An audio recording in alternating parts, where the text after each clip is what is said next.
بسم اللہ الرحمن الرحیم۔ رسول اللہ صلی اللہ علیہ وآلہ وسلم نے ارشاد فرمایا، مسلمانوں میں سب سے افضل درجہ بدر کی لڑائی میں شریک ہونے والوں کا ہے۔ رسول اللہ صلی اللہ علیہ وآلہ وسلم نے ارشاد فرمایا، جب برائی ہو جائے تو اس کے بعد نیکی کر تاکہ وہ برائی کے اثر کو مٹا دے۔ میں نے کہا، اے اللہ کے رسول، کیا لا الہ الا اللہ بھی نیکی ہے؟ رسول اللہ صلی اللہ علیہ وآلہ وسلم نے فرمایا، یہ تو سب سے زیادہ فضیلت والی نیکی ہے۔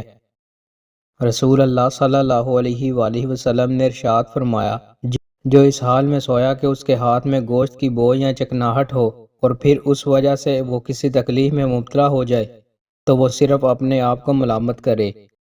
رسول اللہ صلی اللہ علیہ وآلہ وسلم نے ارشاد فرمایا، سودا کرتے وقت زیادہ قسمیں نہ کھایا کرو، کیونکہ جھوٹی قسم سے سامان تو بک جاتا ہے مگر برکت اٹھ جاتی ہے۔ کیا آپ جانتے ہیں اسلام میں ماں کو کتنی فضیلت حاصل ہے؟ رسول اللہ صلی اللہ علیہ وآلہ وسلم نے ارشاد فرمایا کہ تمہارے حسن سلوک کی سب سے زیادہ حقدار تمہاری ماں ہے، پھر تمہاری ماں، پھر تمہاری ماں، پھر تمہارا باپ اور پھر تمہارے سب سے زیادہ قریبی رشتہ دار۔